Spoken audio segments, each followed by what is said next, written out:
Hello, everybody, and welcome to a wonderful dual book release party with two fantastic writers this evening. I am your host for today, Natanya Barron. I am a writer as well, and I've been lucky enough to know both Fabio and Paul for the last 10 plus years, I think now. Paul, I think we're around like 14 at this point, or 13, somewhere Mhm. around there. We had babies when we first started talking with one another, and I think, Third. Paul, you were one of my first Twitter writer friends. So Mhm. I started Twitter in 2007. So it's pretty remarkable that we're all here and that you have a simultaneous book release together, which is Mhm. super exciting. Um, we're glad that you're here. We're glad that you're here in real time, or if you're watching us later. We're going to have a pretty open conversation. I'm going to introduce my wonderful friends and give them a second to talk about their work, and then we're going to have a conversation. And if you have any questions at any point, please do drop them in the chat and we'll be happy to integrate those into the conversation. I think that's a really important thing for us to have as well. So without further ado, I'm going to introduce my two fantastic writer friends. So Fabio Fernandes lives in Sao Paulo, Brazil. He's published several books, among which the novels Os Dias La Presta, and I apologize for terrible Portuguese, and Back in the USSR in Portuguese, and the collection La Imitore in Italian. Also a translator, he is responsible for the translation to Brazilian Portuguese of several science fiction novels, including Neuromancer and A Clockwork Orange.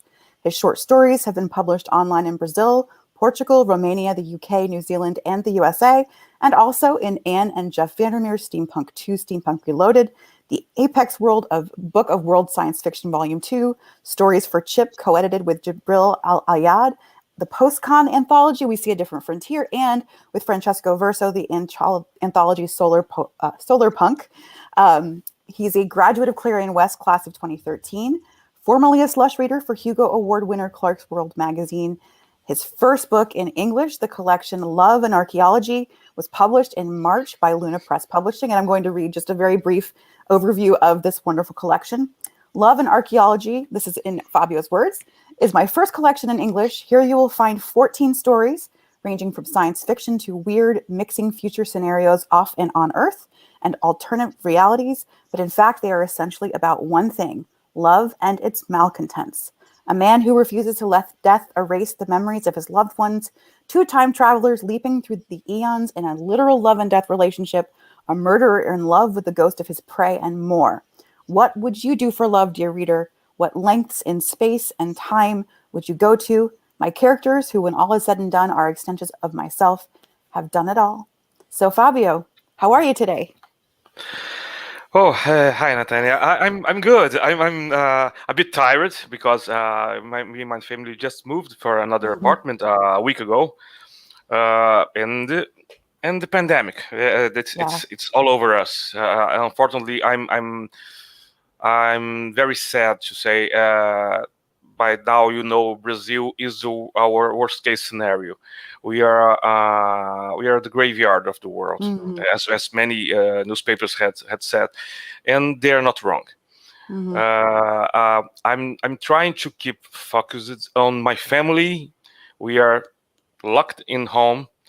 We are with a lockdown right now in Mm-hmm. São Paulo, which is awesome because we seldom have had lockdowns in Brazil Right. ever since this started. But now people are starting to take it seriously, and the governors rather than our president, because our president it doesn't work a bit. They are buying vaccines, and right now the vaccination is getting normalized. So Which is I good. can Yeah. expect to be vaccinated in a couple of months, I That's believe. wonderful. But I've been writing and writing because that's all I can do. I'm Right. also acting as a professor in the university here in São Paulo, the Pontifícia Universidade Católica, and I teach for the journalism and the games courses. So cool. Mostly narratives, creative writing, world building. And right now I'm doing two things. I'm creating scenarios for the students to work with, and I'm also writing a new novel. And this pretty much is taking me all the time right now, and I'm feeling fine. Yes, wonderful to hear. Well, thank you so much for being with us tonight, Fabio. Thank Our you. second guest is Paul Jessup, and I will read Paul's bio and a little blurb about his novel coming out as well. So Paul Jessup is a critically acclaimed, award-winning author of wild and wonderful fiction with a career spanning over 15 years in the field.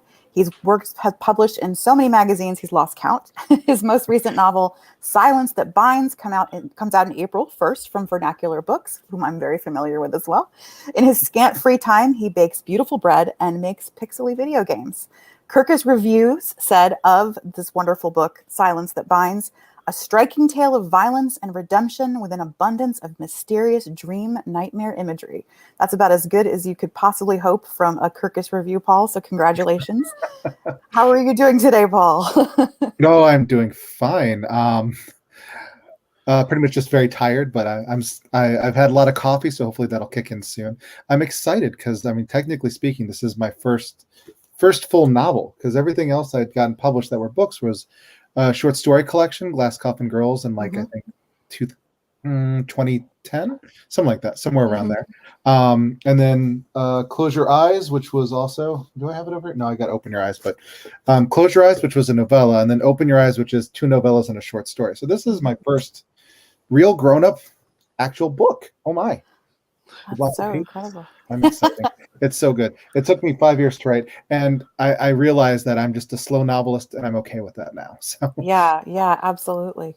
Well, that's so cool, and it's one of those really interesting areas of like coming together, because Paul and I met, like 13, 14 years ago. We both had babies, and Paul was already publishing, and I was a total newbie out of the gate. But now to think that all this time later, we literally both sold books to the same press and are going through the same thing almost at the same time. It's such a neat full circle experience. I think that's one of the really cool things about our writing community is it's circles within circles. And one of the reasons we actually call our writing group Broken Circles. And I think that makes so much sense, because we are constantly circling each other. And sometimes people come for a few years and then leave for a few years and come back. So I guess my first question is probably the thing that I think a lot. Oh, go ahead. Nathaniel, I would like to ask something. Before you start, please tell us about your novel, Queen of None. I would love to. Yes. It's not all about us. Well, this isn't about me, folks. Yeah, no. I was talking to everyone I know about your Arthurian novel, Queen of None, and your excellent thread talks on Twitter.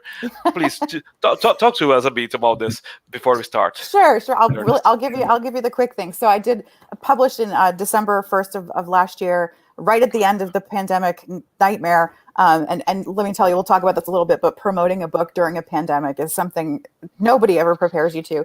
But my background is in medieval history, and Queen of None was essentially the book that actually workshopped with Paul and Michelle and some of the people in our group over 10 years ago when I wrote it. And when Vernacular came out, they said, do you have any books that are just lying around? I have tons of them. And this particular one I never quite gave up on, but it's really the thesis I wish I'd written. And it's taking extant, really old manuscripts where Arthur has a full sister named Anna, who just vanishes from all the texts. And I really wanted to create this sort of story in the margins of everything that happened among all of these, big folks that we know and love, about a character who disappeared. So it's very much her story, and it was a joy to write and revisit. Vernacular did such a fantastic job. We'll talk about editorial process a little bit because it's such a neat thing to go through as well. But it's been an absolute pleasure, and it was an absolute success in every way I could imagine, which was not necessarily what I was expecting. I think 2020, which leads into my thread talks, I was finally diagnosed with ADHD during the pandemic, and I decided to just really lean into it. I do a ton of research, and I love fabric culture. And I said, I'm just going to start doing these long threads on Twitter with the research I'm already doing, and maybe people will find it amusing. And it's turned out that it just keeps going and going. I call them thread talks, and you cover everything. I mean, when you talk about world building in fantasy, there's something really powerful about fabric culture. And I think that we spend a lot of time, partially because war and colonialism are so big, right? We forget that the thing that really determines us from creatures is that we put clothing on. We weave our own skins, right? We make our bodies look completely different. We insulate ourselves against the cold so we can live all around the world. And starting world building from that angle really opens you up to so much. And I really get to travel around the world, essentially, in spite of being stuck in a pandemic, and learn things that I never knew or knew kind of a little bit about.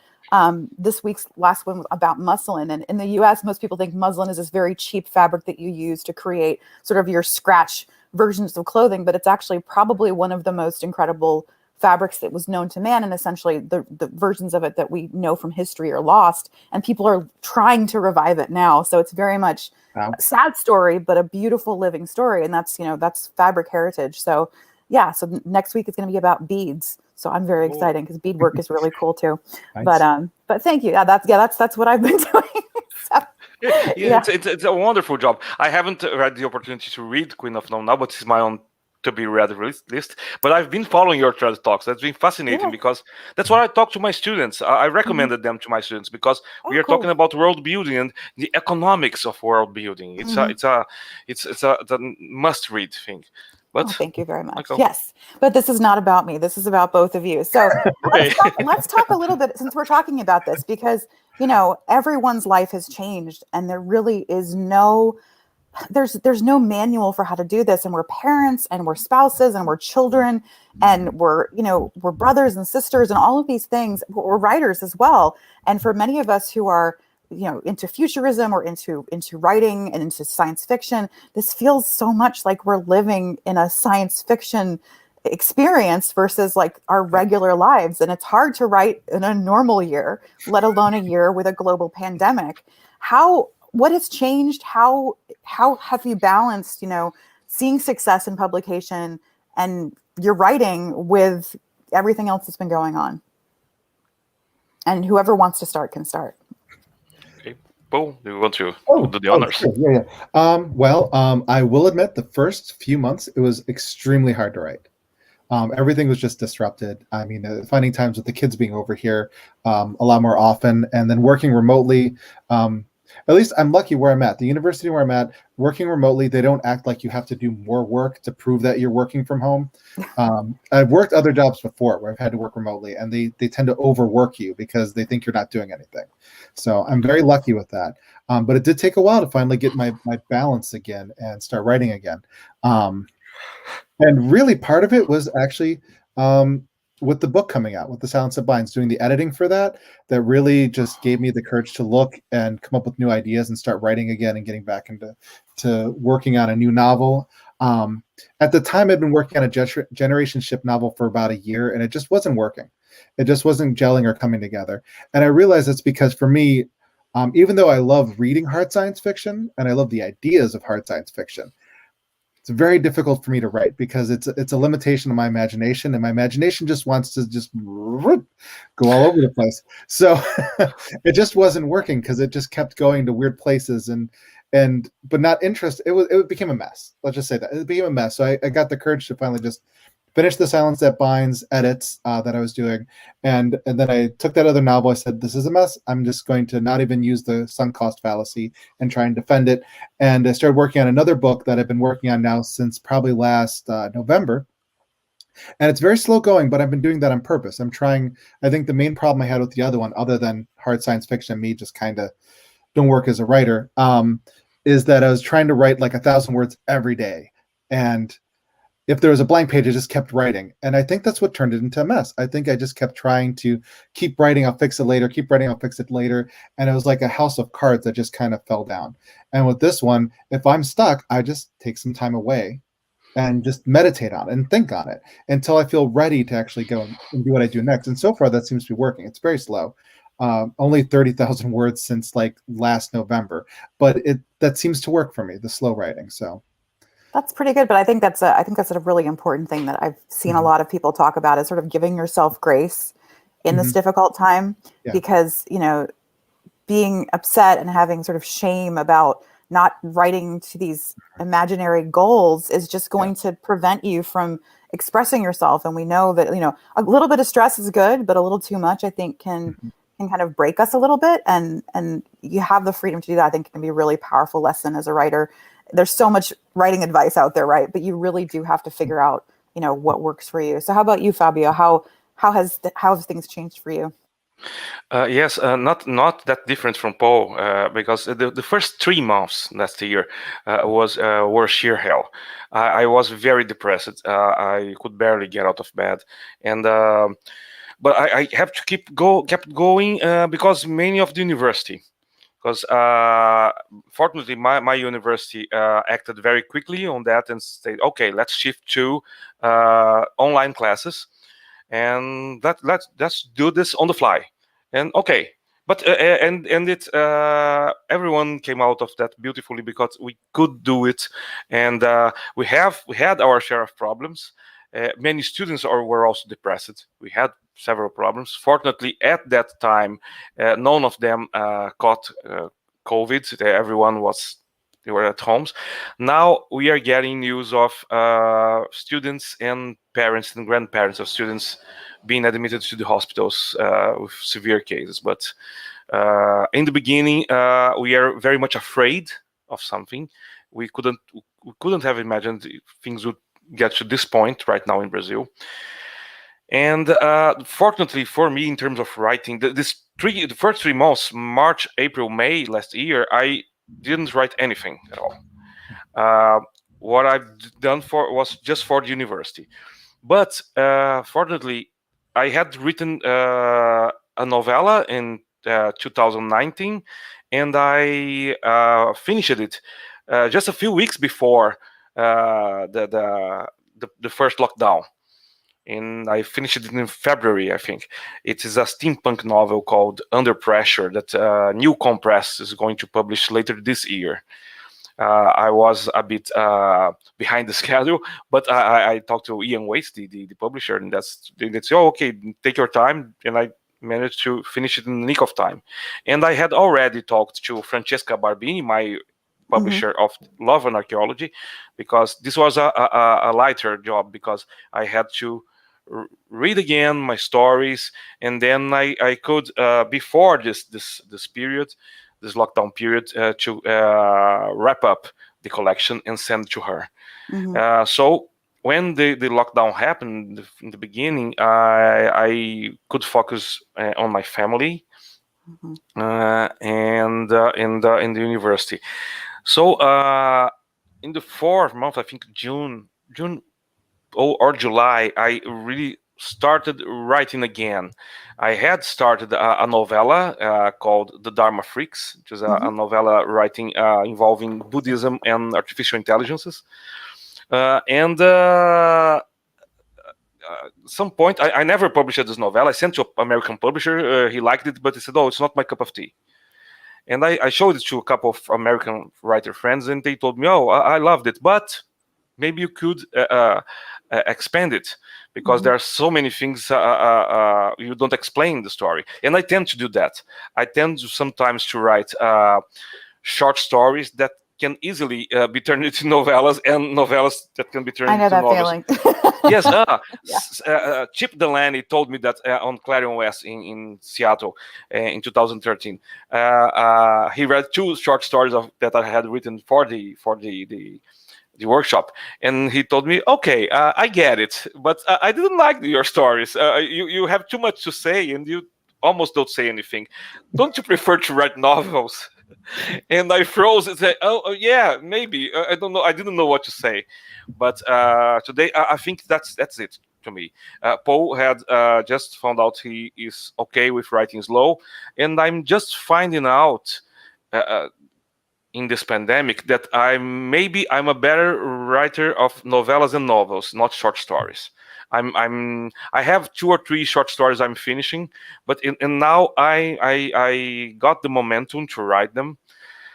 But I don't think if I'm going to be write short stories for some time now. I think I'm going to put a stop on it in this year, and because I have the Dharma Freaks.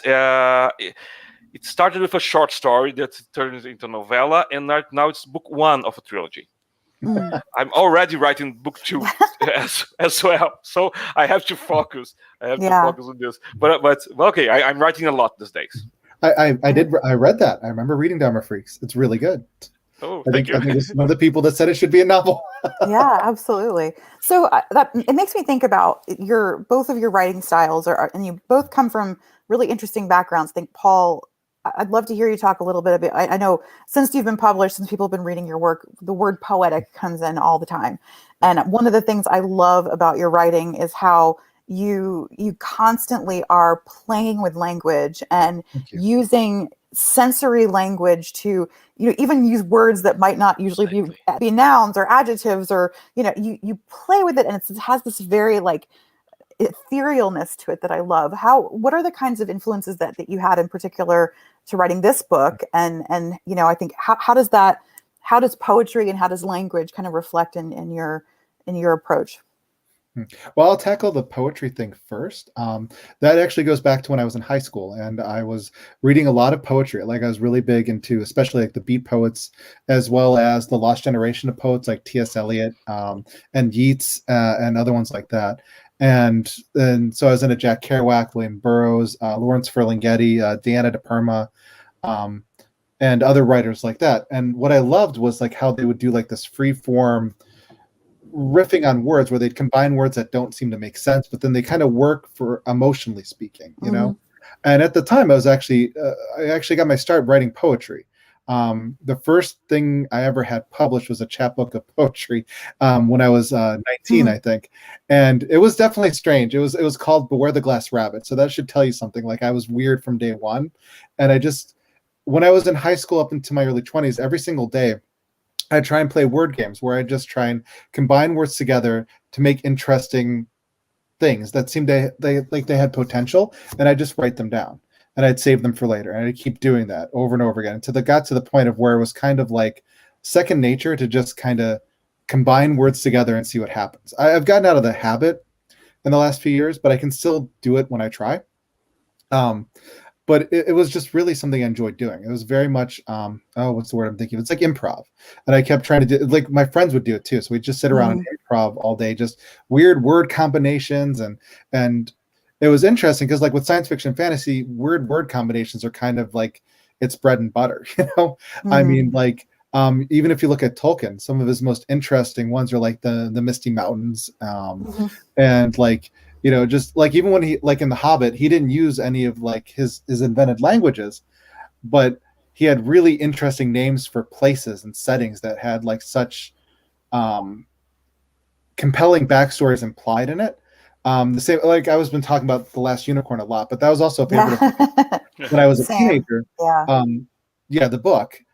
Because I'd watched the movie growing up, loved the movie. I read the book in high school thinking, I'm going to give this a shot, but it's probably just going to be like a kid's book or something.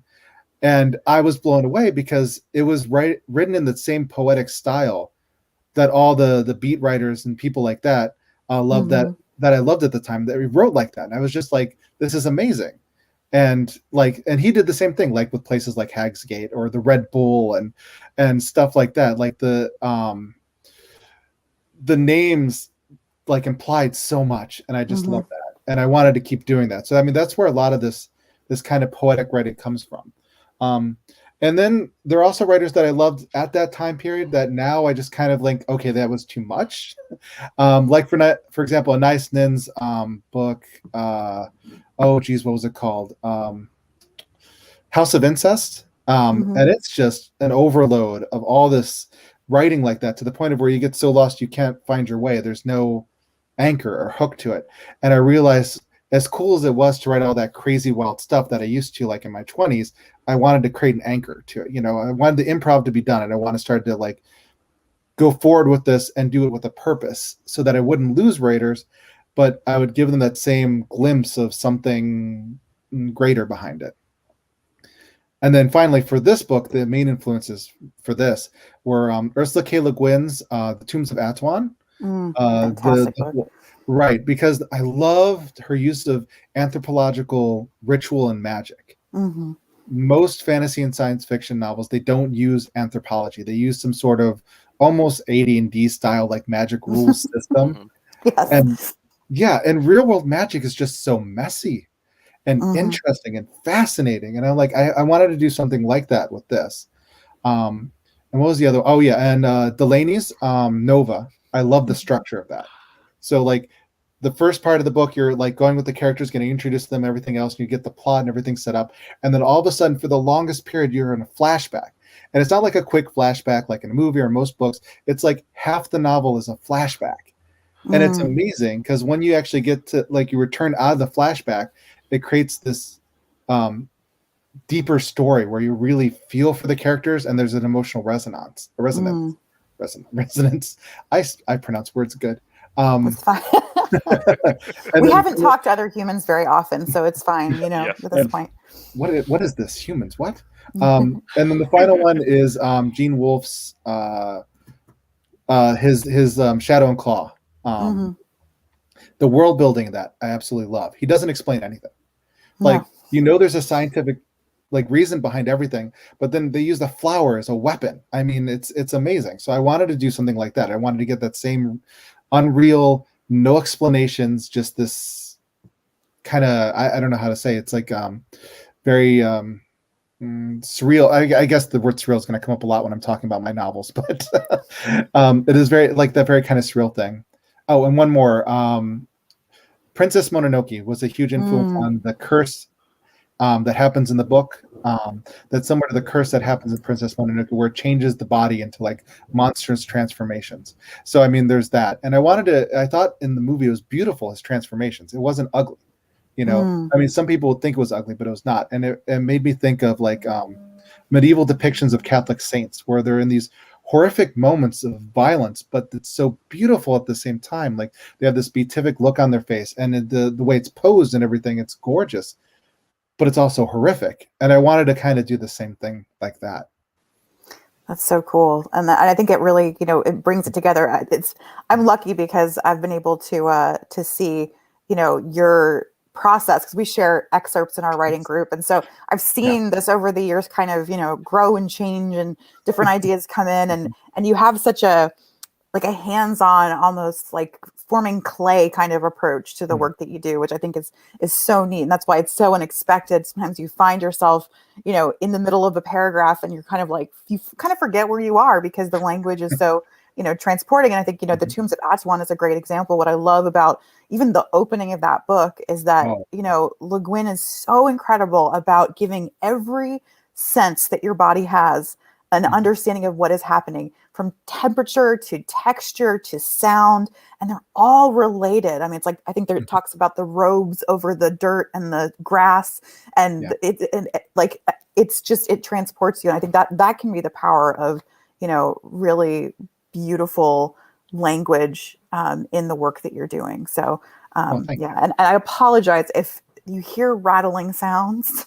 It is the huge thunderstorm that is coming through the neighborhood, which is very evocative, actually, of the stories that we're talking about, I think, with magic and love and tension and power. So speaking of love, Fabio, I wanted you to talk a little bit. I know you probably get this question a lot, but, as I grew up in a bilingual household, so language to me was always so much bigger. And English is one of those languages that pulls from everything, and it doesn't have the kinds of rules that some of the other languages do. But when you do know other languages, it gives you a kind of a depth of understanding, I think, sometimes into storytelling. What I like about your writing is that it does deepen, I think, the way that that you can tell a story, because you're pulling from words and experiences that are different.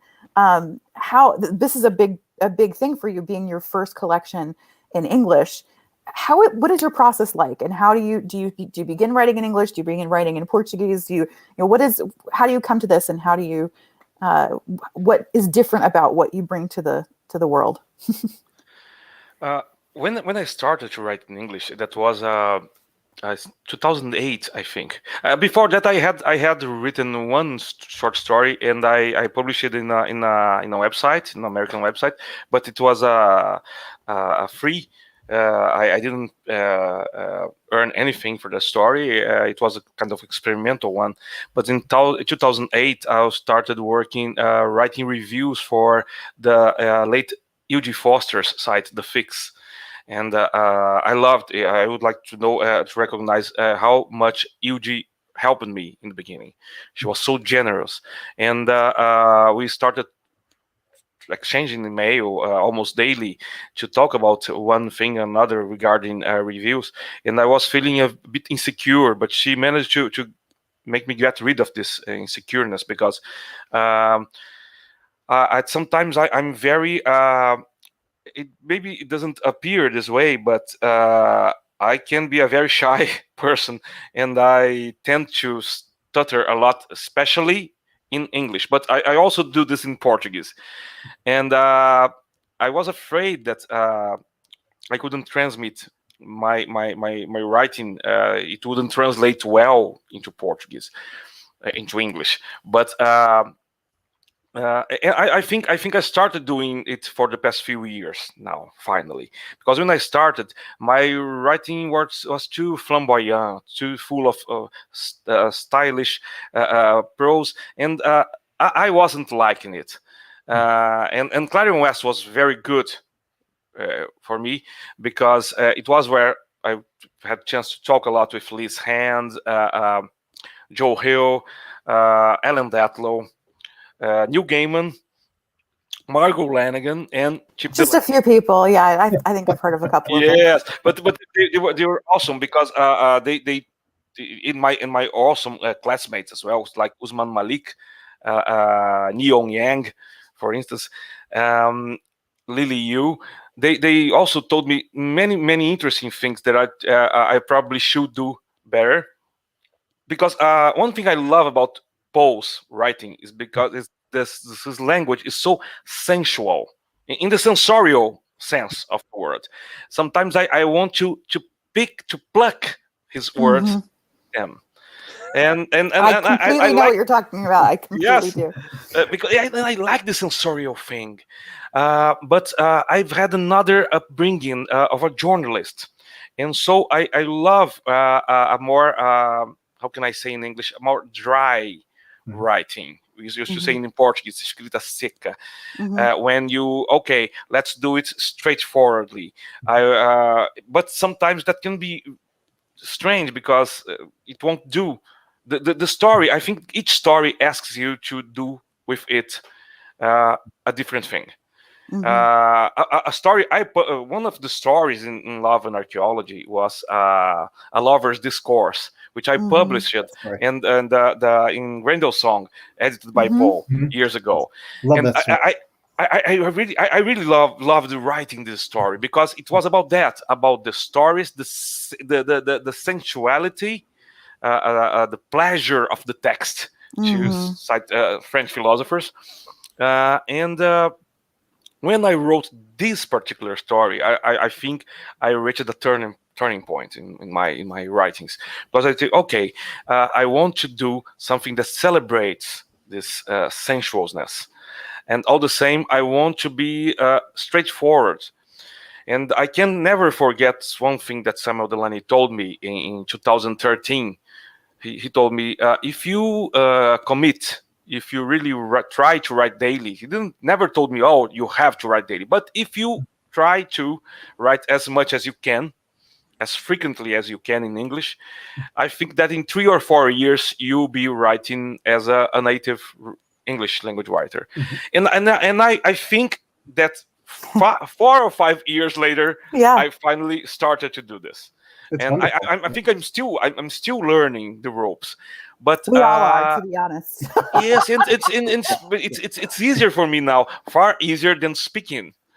I'm still thinking that I'm speaking something wrong in English as I am talking to you, but I don't have these qualms with writing anymore. I'm writing. I'm now on the 3rd draft of the Dharma Freaks, and I'm loving the process. I love the process. That's wonderful. Probably I will write 1 more draft, 4 drafts, and then I'll stop doing it, because one thing that the Argentinian writer Jorge Luis Borges used to say is that the writer must. The only reason the writer publish a book is to stop revising it. It is. Totally. At some point, she or he is forced to publish, only to stop revising endlessly, and that's how that's at the point I am right now. But I must say that I'm loving. I've loved to write these stories, because these 14 stories, 12 of them actually, because 2 of them were written originally in Portuguese. I don't write these stories in Portuguese and then translate anymore. These 2 were exceptions. It was the very first and the very last of the collection, Seven Horrors in Love and Archaeology. I don't usually I think in English when I'm writing in English, and I think in Portuguese I'm writing in Portuguese, and so today it's far easier for me. It still requires some changing gears, but I can manage it safely now. That's so cool. That's so cool. And that's, that's why it's so important, I think, to read broadly and to push ourselves as writers, right? Because it is a constant change. I know I struggled when I was first writing because I was getting better faster than I could finish a book. So by the time I got 2/3 of the way into a book, I was better than I was when I was beginning it. And it was so frustrating because I was like, I'm going to have to just start the whole thing over again. And you are in that period where you're finding your voice and you're finding what works for you and how, and then it changes because we have kids or, things happen in our lives or we have health things that are challenges that happen to us and we have new insight into who we are as people. And then, we have to, be able to be flexible with the world around us. And I think too much rigidity can often be your worst enemy. And that's a pretty interesting thing. But I will say one of the things I admire about both of you is that you've both been pretty open about your struggles with mental health and things along those lines. We're all kind of a bunch of neurodivergent friends, which is neat.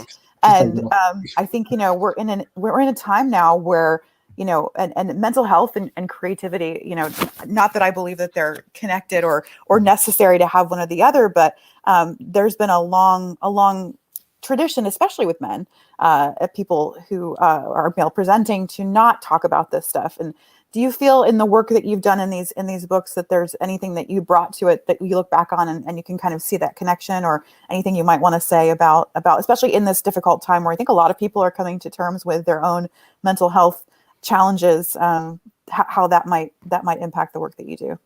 Paul, do you mind going first? Oh, sure. So I got recently diagnosed with ADHD. Around the time I got diagnosed with multiple. What's that? Yes, we're buddies. Around the time I got diagnosed with multiple sclerosis, because I went to see, my doctor wanted me to see a psychiatrist to help deal with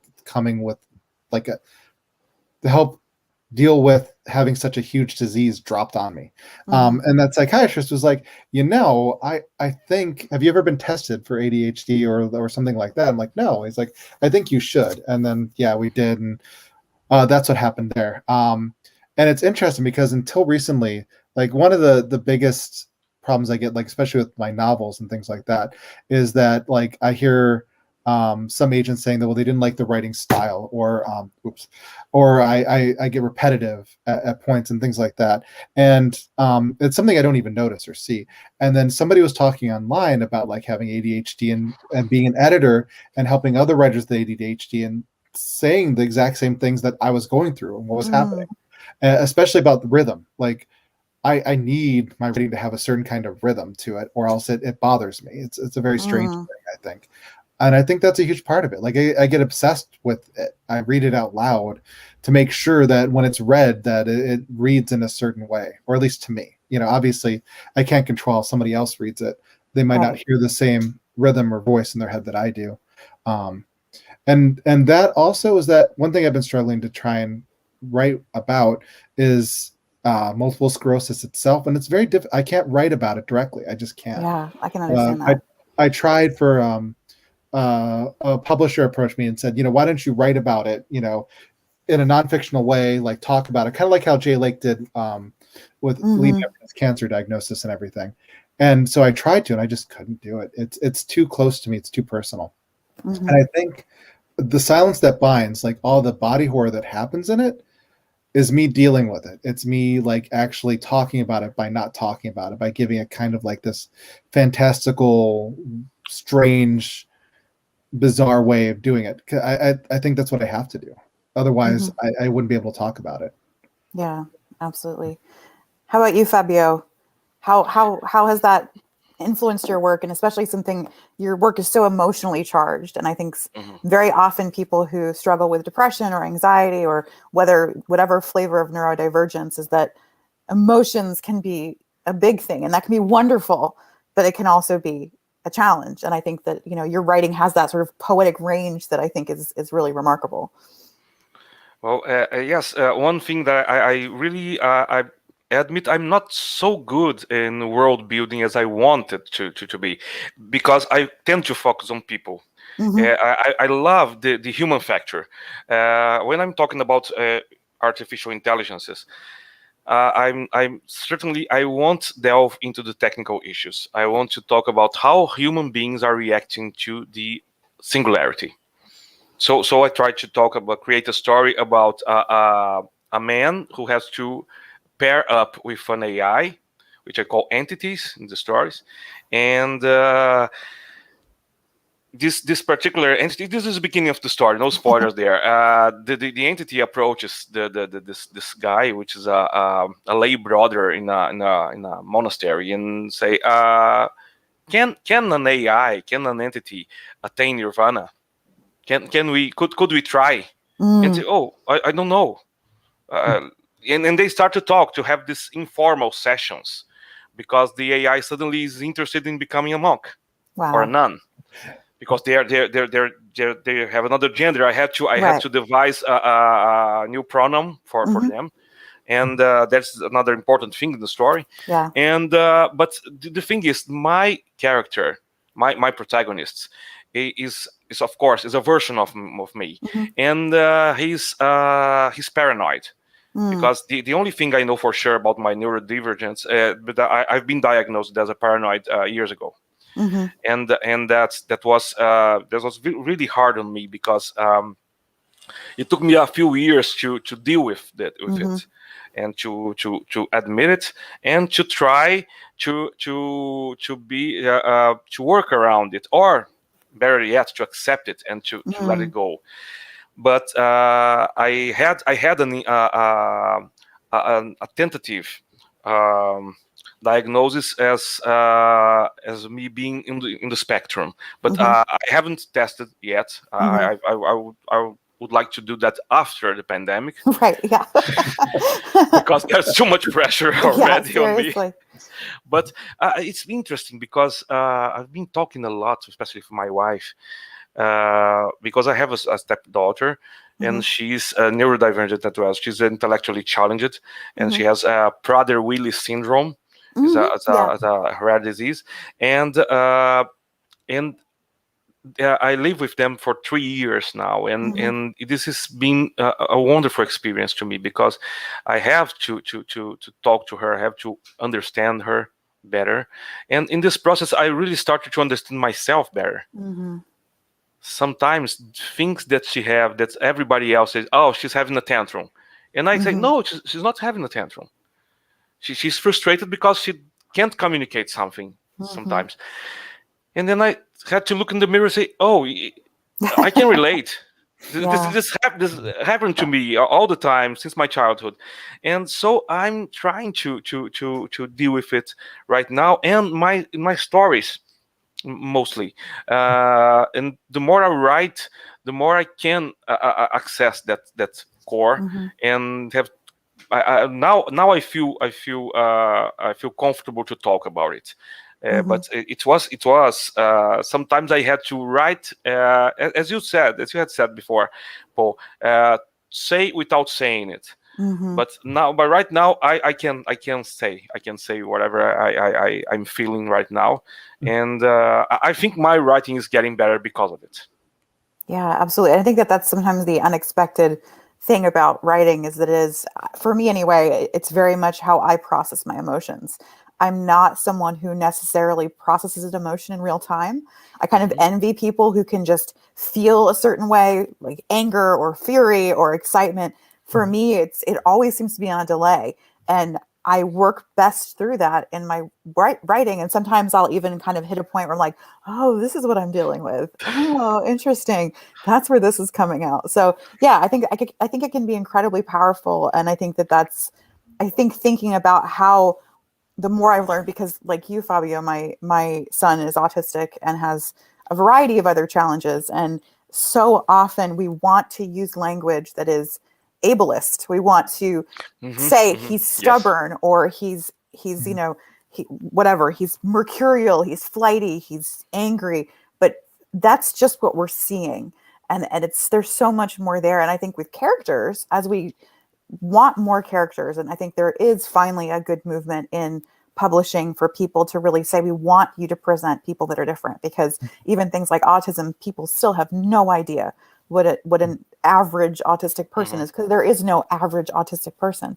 And there is such a range of how different genders and experiences and levels of trauma and identities and all of these things contribute to a whole person. And I think it's, for me anyway, I feel like it's important to make sure that my characters are not all experiencing the same thing and have the same kind of mindset.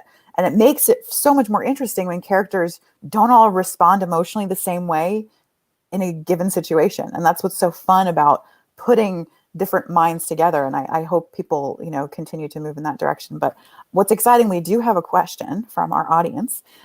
So our question is, how many passes do each of you do on edits? And I'm presuming this is before the work that you do with your editor. And I did want to ask about editing, so maybe we can combine the questions. So Paul, how long does it take for you to get over to your editor? And then what does it look like after the edits come back to you? I think that'd be fun to hear. Oh, before we do that, though, do we want to give away a copy of? Yes. Oh, I totally forgot. I'm sorry. Yes, I know. I was just thinking about like crap. We have 5 things to give away. We got to the conversation. It's such a great conversation, though. So, do we want to just have it so that the first person that says I want a copy gets a copy or something? Yeah, sure. If you're listening and you want a copy and you're the first one to put it in there, we will arrange for you to get. And we're going to give a couple away during the session as well. So you just make sure you find. We got to find a way to get your address off of you and stuff. Yes, too, so. Yes. We'll you can track us down. I think all of us on Twitter. So all you've got to do is say hello, really, in the chat. Oh, there we go. We've got one. Lovely, Mr. Garcia. Yes. Oh, well, that's good. That's a good problem to have. It's great, though. It's somebody else I think we've known for a while, haven't we? Yes, we have. Yep, absolutely. It's kind of fun. I love it. It's like having a second family. It totally is. And then there's nothing. Nobody tells you how amazing it is to see your friends succeed. Like, and I think that there was a lot of conversation recently about this too, about like your competition are other writers. And I have not experienced that whatsoever. It has been so incredible to be having been writing for over a decade now and to see where people are. And it's hard because there's low times too, but good Lord, how fun is it when you got your Kirkus review, Paul, I was as excited as when I got mine. It's so awesome. So anyway, back to the question at hand. Editing process. Let's talk about editing process. Sure. All right. Well, I just want to say too, I felt the same way when you got your reviews and everyone was like talking about Queen of None a lot. I'm like, yes, awesome. But yeah, so the way I do my editing is I usually write, and then like when I'm not writing, I edit what I wrote the day before, just to get an idea of where I'm at. Sometimes I'll if it's a short story, I'll just edit as I go along. I always edit as I go along. And then I do one more pass after that just to make sure that there's no structural problems. And then after that, I send it out. And then, of course, editors sometimes want to edit. I've been noticing lately that a lot of short story magazines don't really do a lot of editing at all. They do some copy edits, and then that's about it, which I find kind of strange. But it's good in a way, because that means I don't have to fight for some of the edits that I want to keep. But usually I don't fight for edits, though. Usually when an editor suggests something, they're right and I fix it, and it's not a big deal. The only time I think I actually fought against an edit was somebody wanting to bring in explanations for things earlier and open your eyes. And I said, no, I trust the reader. They'll get it. I don't know if they did. I think some of the reviews say they probably didn't, but I don't care. It's part of the experience of that book, as you get swept up in it. And then let's see, for Silence That Binds, yeah, I did the same thing. As I was writing it, I would just edit as I go along. I always edit as I go along. Constantly edit as I go along. And right now, I think when I was 2 years into it, I actually stopped, went back and reread everything, and then I rewrote and I edited and I changed things and I moved sequences around. And then it's good because it gives me ideas and surprises. Especially, like I said, for the structure for the Silence That Binds, borrowing it from Nova, Samuel Delaney's Nova. That came to me halfway through writing it. I decided I wanted to reread Nova just for fun, because I really just enjoy the book so much. And I was reading, I'm that structure would work perfectly with this. So I had to go back and tweak a few things in the past just to make sure it all lined up correctly. And then I knew exactly what I had to do. And then the book, actually, the whole form of it took shape.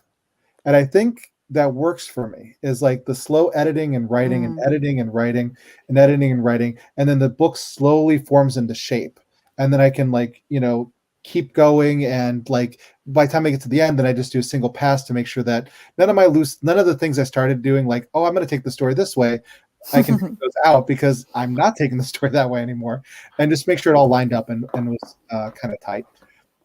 And then after that laborious process, which actually is not laborious, it just takes a long time, because of how slow I write and how slow I edit. When I sent it out to vernacular, and McDermott was the one who did the editing with me on this. That's Joe McDermott, yeah.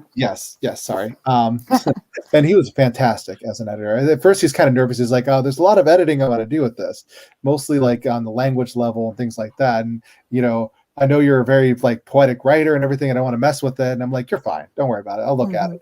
And he was right. I mean, there was just a lot of things that could have been like cut, removed, rearranged, changed a little, worded a little better, and it made the book stronger overall, in my opinion. It was a lot of work, but it was worthwhile.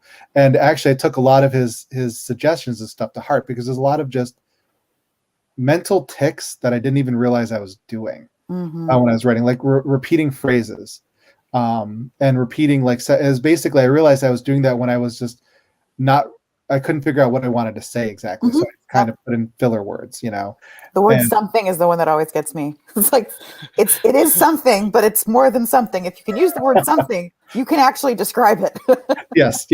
Let's hear with that one. Yeah, it was a lot of things like similar to that, like something, or what was I saying? Just a lot of like, keep going with the sentence when I should have stopped. It's hard to explain. Like I would describe the same thing 5 different ways, and it didn't need to be. I just had to pick the best description. And that was from when I was learning to like riff on things and create like this, like trying to improvise a lot and get good ideas.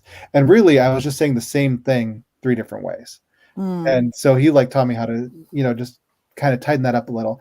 And I think writing slowly helps with that too. Now I can actually, I just go a little slower, and then I try and think of exactly what I want to say, instead of like trying to, improvise quickly, come up with the top of my head. I think that's where Jack Kerouac kind of ruined me as a writer. Yeah. It's getting me I should write. I didn't realize until later that he was like on Benzedrine and like speed and stuff. Oh, yeah. And that's why he wrote it overnight real fast. And I'm like, well, yeah, that's not going to work for me. So, but yeah, that's pretty much my editing process. Yeah. That's really cool. How about you, Fabio? How do your words take shape in between when you're editing and when you send it off to your editor, and what that relationship is like? Okay, I tend to write really fast, but I also agree with Paul. I would love to write like Michael Moorcock. Michael Moorcock also did this. He has a formula for writing 3 days, and 2 of the main things he always said was don't sleep and take as much amphetamine as you can. And so I won't do this. I'm not taking amphetamines, and I need my sleep. So usually I write in 2 or 3 sittings, a short story. Let's say 5,000, 6,000. I write in 2 or 3 days. But then I have to do a major revising. I rewrite mostly everything in the story, but because I can't contain myself, I have to write. I must write. And so I write very fast, but I have to edit it slowly. So if it takes me 3 days for writing a 5K word story, usually it takes me 2 weeks to edit it properly. So that's more or less the proportion. And just one thing, Paul Allen just saying that he would like one of my my books as well.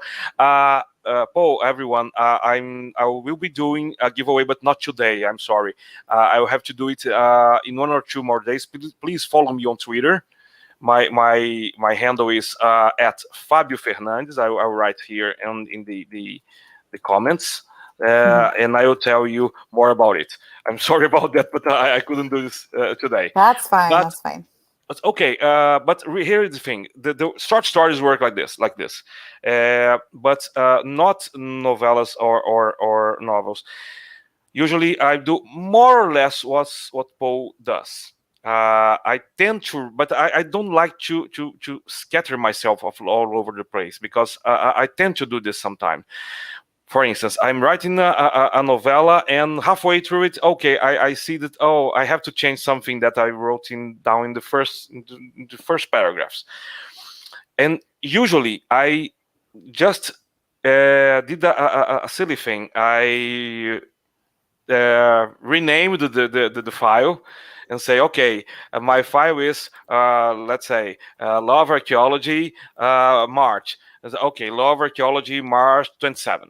That's the new file. Okay, so I forget the previous file, and I change everything I can in this one. But in time, that started to be to present a hurdle, because I can't remember anymore. I don't like to make notes or comments in the text. So I'm a bit strange on that, because I like to do notes on paper. And so in chapter 3, my character has said one thing that's proved not true, so I have to research more on that before rewriting that part. So I write in a notebook, in a paper notebook. Chapter 3, protag must say X, not Y, and that's that. But it does wonders, because I never got confused again when I started to do this. So I'm really starting to write on paper notebooks again, and that's our writing, and that's awesome. And but even so, I only use it to do one rewriting, so 2 drafts. But right now, it's the first time that I'm writing a novel, in I'm the 3rd draft, and I will have to do a 4th draft. But I already know where I'm going to.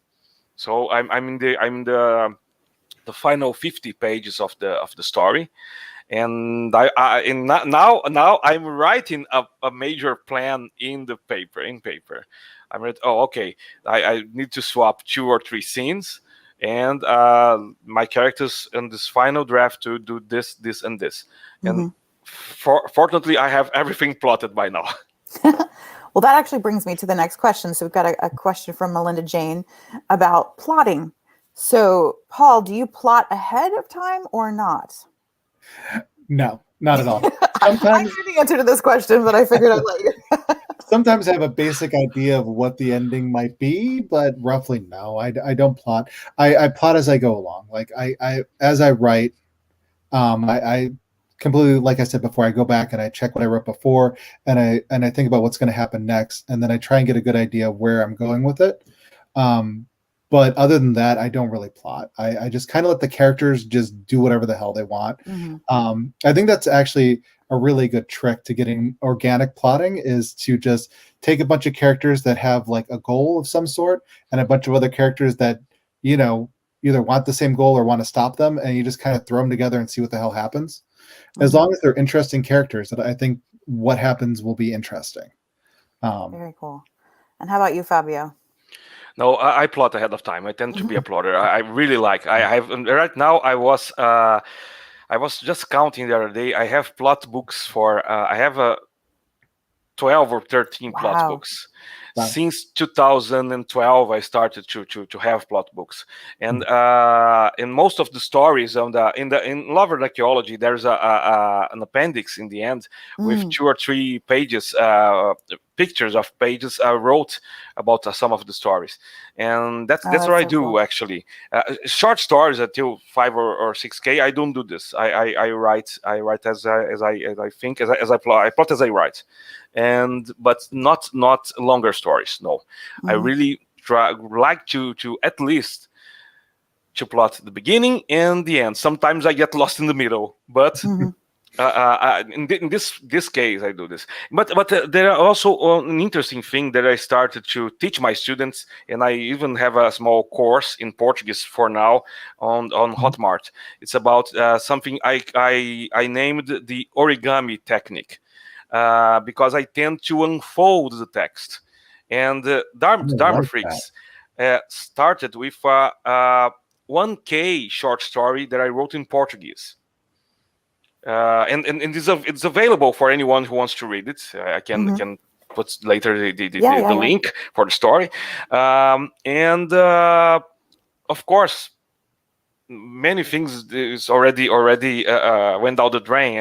Everything changed, but at some point, I was commissioned for by a newspaper to write a story, and after I wrote the story, it had to be a 1K only, and then I thought to myself, well, but I love this story. I want to know what happens next with the characters. So I started to write, and I wrote. I was just unfolding the text. I think this kind of reverse origami, because you don't fold, you unfold. But I really started to do this. Okay, let me put the text here, and what I can find more about the characters that maybe is there, but it's not said. And the 1K story turned into a 32K story. And I think that's the version that Paul read. Yes. And right now I am a 77K word novella and a novel, and I think I will end. You can't call it a novella anymore. Yes. And I think I will end at around 85 or 90 most. But I really do this. Every draft, I unfold it a bit, and I really enjoy the process on this, and I really believe that I could do more. That's why this story will be the first of a trilogy, because there's some things that I couldn't explain. No, I don't want to do a big chunk of a book. No, okay, I'll try to unfold this in 2 more novels, and I'm writing the second one right now. That's so cool. Can I just say, I love the idea of origami plotting. It's just so beautiful. It's a good idea. And also, I have a ton of plot books too. I don't plot, but I have a ton of them. Look at this. I got the classic. Ooh. Oh, beautiful. Yes. Have you ever looked at this one? It's just thousands of plot types written by this crazy, like, old pulp writer. Wow. It's insane. You flip to a page and it's got like plot complications you can throw into any science fiction, fantasy, horror, or like just literary kind of story. That's wonderful. So cool. Yeah, I think I'm a weird mix of both of you, because it totally depends for me on the story, and it totally depends on like what genre. And I tend to kind of go between, sort of fantasy and sort of, dark fantasy, Victoriana, real world plotted stuff, or, almost romance kind of things. And sometimes a book will completely fall into my head, and it's all there, and it's just a matter of me putting it down. Other times I do the whole 7-point plot, or I do story circles, and it takes a while to kind of tease it out there. But I'm very much like you, Paul, in that it really is about the characters and which is why I like story circles so much. And I started doing that relatively recently, which is a very easy way for me to not get bored by plotting, but make sure that I'm constantly thinking about what that character is wanting, what they actually get, and what they need, which are 3 so important components. And once you start thinking that way, you see it all over the place. I mean, it just like it, and that's a really kind of nice shorthand for me to do it. I have to sometimes unload a whole book because I don't have time, or I'm in the middle of something else, or I have a deadline. So I have some spreadsheets that are like, I have an entire YA book that's like a dystopian post-plague book that I plotted like 3 years ago, but I had like a week where I could not write anything else because this book was just in my head. And so, yeah, kind of interesting how we have to all, and I find that when my life is more chaotic, plotting is really important for me, because I can't just have those moments of inspiration, and it's not there. I don't know what's happening, and it can feel very lost. But well, before I think we'll have a few minutes left. Oh, go ahead, Paul. That's Dan Harmon's story circle, right? Yes. He's also neurodivergent, so that makes I know. Yeah, it really resonated with me, and then especially because I tend to write a lot of multi-point of view books, and what's hard about that is that people don't write about that a lot, but story circles work perfectly, because you can think of a season of Community, and every single character in Community has different circles, but then there's a bigger circle, right? And yeah, and then if you're like working on cross timelines like I do too, so it's pretty wild.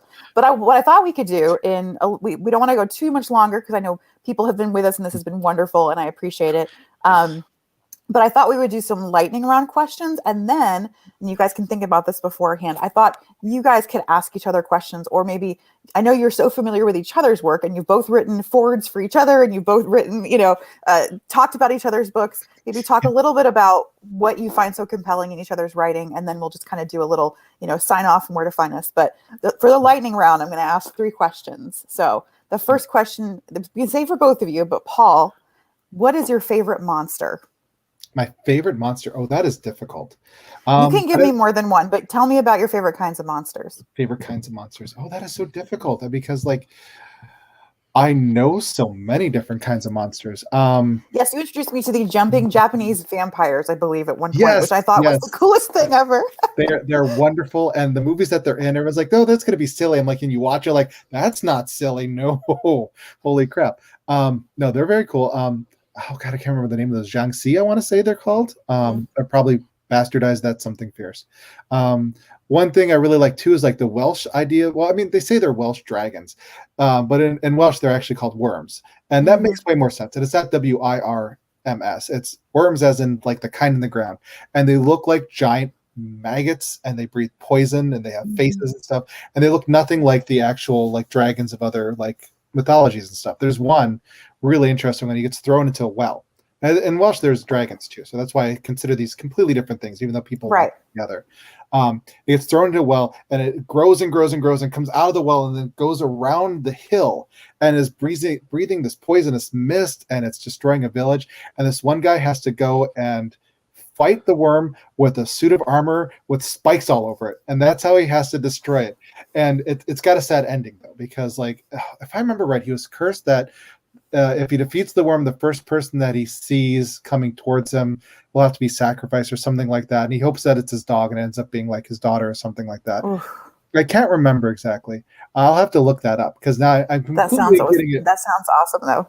Way wrong, but that's one of my favorites. Yeah, that and gorgons. Gorgons are fantastic. Gorgons.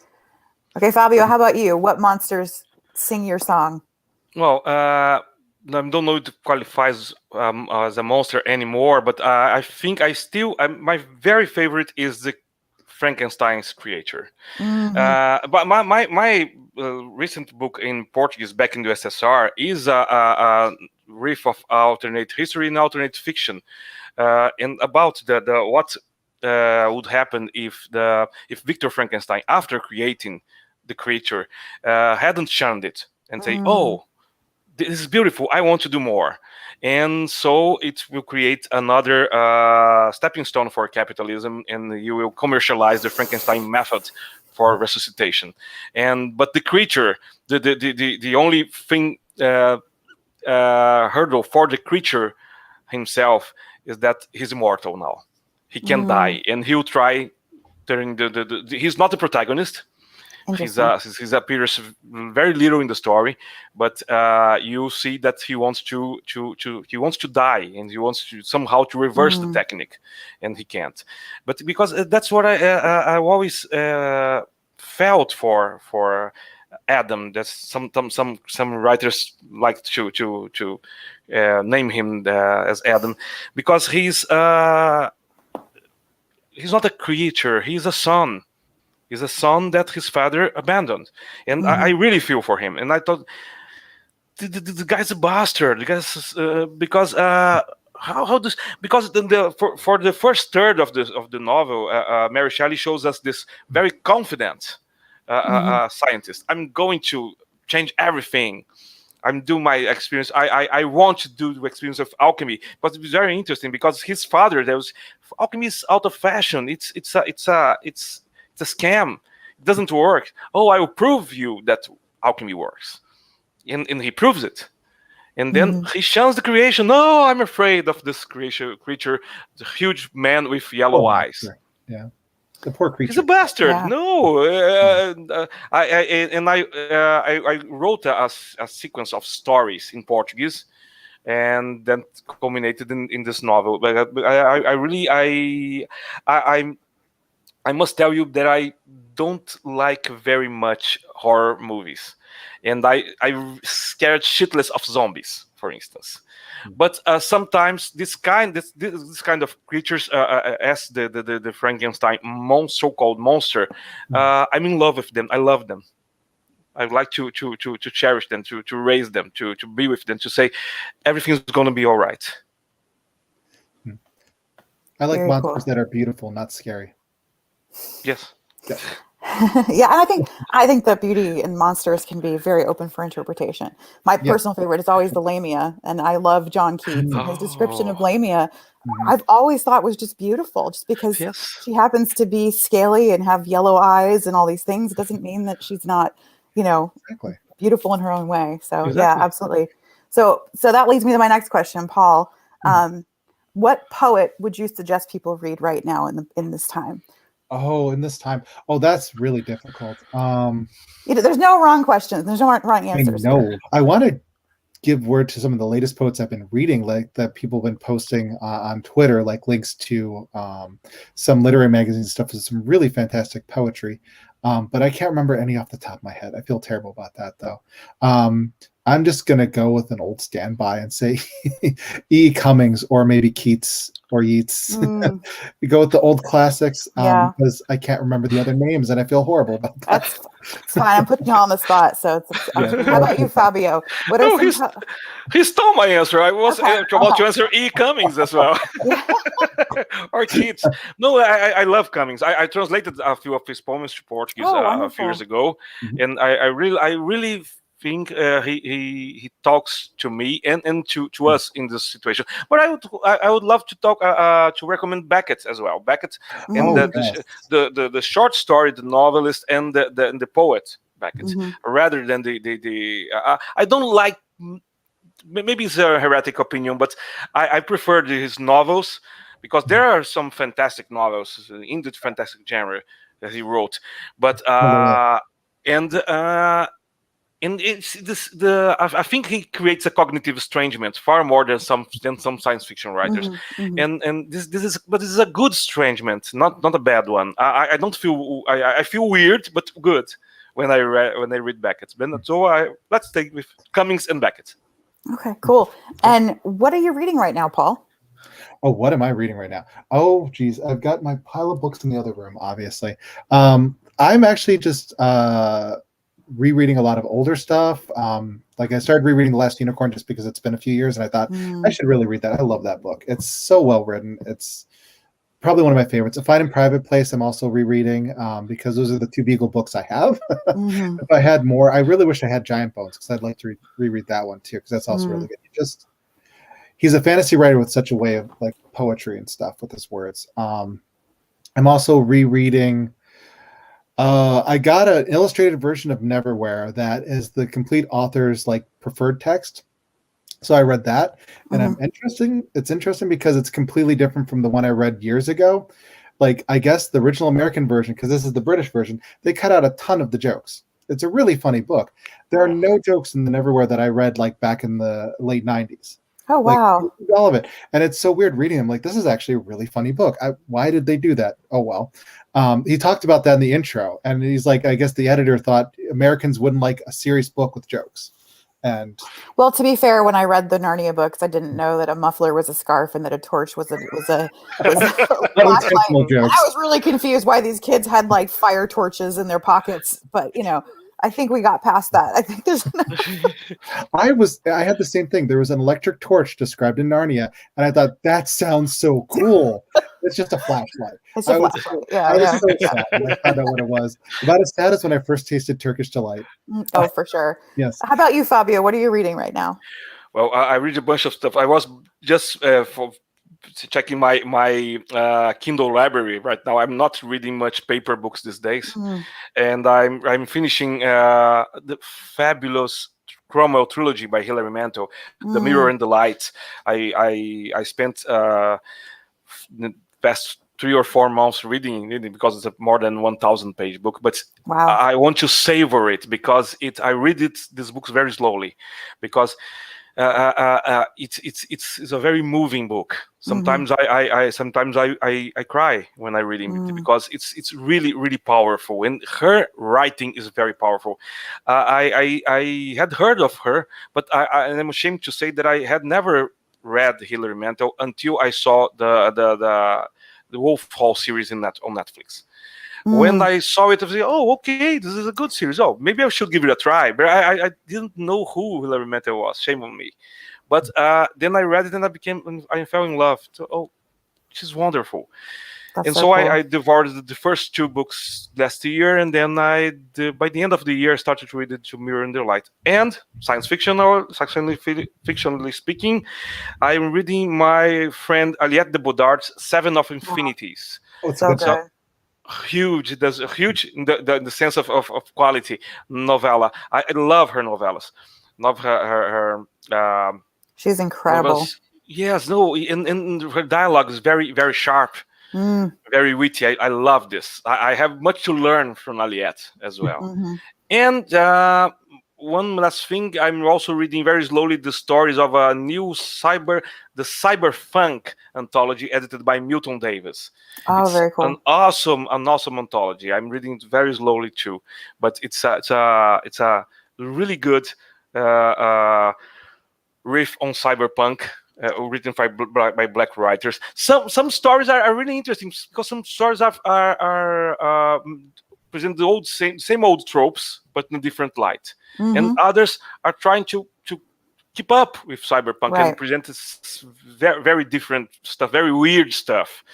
That's one thing I love the most is the weirdness of this story. Absolutely. And that's it.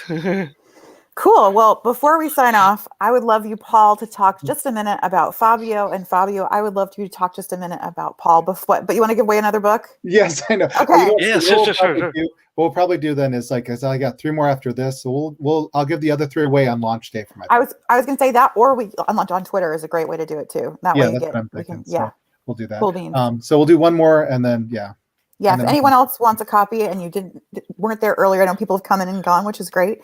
Yes. Just let us know in the chat and we will get you figured out with a book. So yes, and remember, even if you have a copy, this is going to be a signed copy. So yes, until the pandemic's over, probably the only way you'll get a signed copy.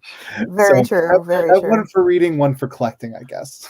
Although Paul, you're totally vaccinated now, which is really exciting. I am. It's exciting, but also at the same time too, because of MS, I've got a lowered immune system, so I still have to be really careful because it helps me. It helps I won't die if I get it then. Yes. Yes. Yeah, absolutely. Yeah. So Paul, tell us about Fabio. Okay. So I'm thinking about Love and Archaeology. I mean, just there's so many amazing short stories in there. And like you were saying before, like the first short story you sent me for Grendel's song, I was just blown away. It was exactly what I wanted for the magazine because I had a very specific kind of voice in mind. Not exactly voice, I guess you could say, like a style, like this style, like somewhat experimental literary genre style. And you nailed it perfectly. And it's interesting because like everything in Love and Archaeology is very varied. Like everything you have, it's like each story is its own unique thing, and you write in a way that is very unique to that story. Oh shoot, I'm trying to think. My favorite one was the first story in the collection. The time traveler commits suicide. Was that the title, or is that just remembering the plot? No, this is the first sentence of the story. This is called Seven Horror. Oh, right, Seven Horrors. Right, love that first sentence. It just I was just sucked in. It's still my favorite story of the whole collection. And it just the way you just it's written perfectly. I mean, it's just written perfectly. So I mean, it's one of those stories where every single I kept stopping and rereading sentences and going, this is brilliant. How did he do this? This is so good. So I could go on and on, but I'd be just reiterating what I said in my introduction. That's fine. And how about you, Fabio? Oh, I could say pretty much the same because here's the thing: we know each other for more than a decade now, and it's awesome because everything that I read of Poe, I could. That's the old as the old saying goes. I could listen to Poe write a laundry list, and I would be so happy, so contented because he enjoys writing. He enjoys the written word and the spoken word. So we can I like I don't think I ever told you this, Paul. Sometimes I tend to read the stories of the authors I most like. I tend to read aloud to myself, and I always do this with your stories. I Oh, did this that's so several times cool. in the Silent That Binds, because I so but this is good. How does it sound? Mhm. I would love to listen to you do a reading of someday in a convention. It would be awesome to read Mhm. your special voice reading the Oh, thank stories, you. and that's it. As I said before, I feel like eating the Hmm. words he writes, like plucking and eating, because they are full of life. And Thank you. that's the thing. That's the thing.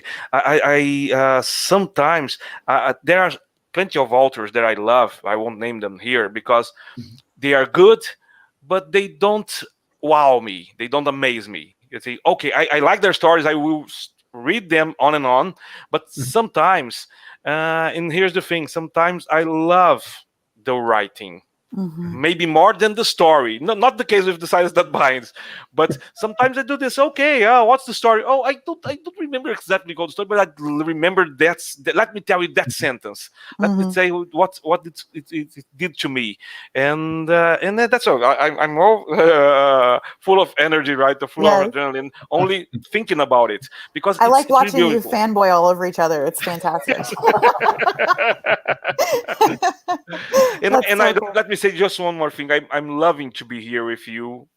both after more than a decade talking to each other via Twitter, on Facebook, Yes. and I don't know. Let's do it Oh, more. we should. I We know. should, we should do a In some virtual ways, I think convention. in some ways, I think I've seen people more because I've had limitations on travel. I'm lucky to travel for work, but that means traveling for writing not as often Yeah. because I got to choose that. But I also have a special needs child, so conventions are hard. And honestly, conventions are very hard for me too. Like the tons of people in small rooms. It's just Yes, yes, I can turn it on. I can be at the front of the room, but in the crowd, it is very hard for me. So we all learn our things. But this Mhm. has been wonderful. I've had such a Yeah. lovely time speaking with both of you. It feels so natural. It feels like we've been doing this forever.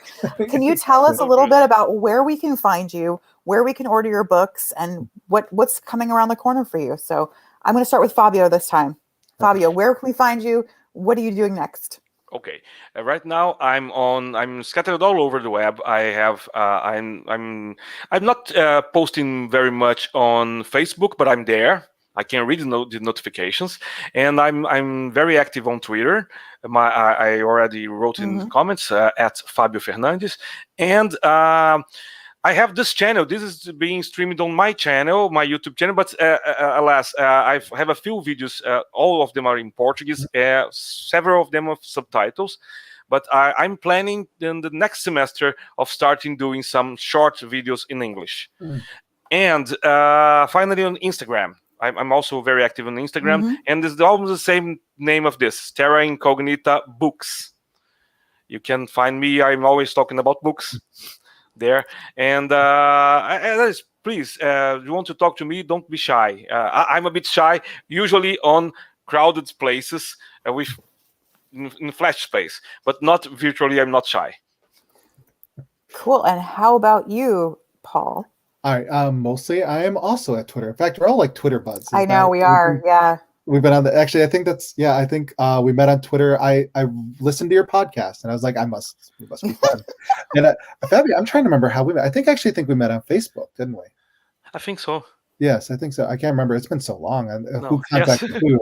Maybe I contacted you. Maybe. Oh no, wait. No, I think it was from your short story that you sent for Grendel Song. I think that might have been it. No, it's longer than No, that. no, no, no. Long Yeah, before, long before. We yeah, long already before that. we're already No, friends yeah. before Grindel Sometimes Song. we don't Yeah, even know Grendel where it Song's all really recent. started. I'm Yeah. thinking the original You had Grendel that Song. magazine, Coffee Mouth.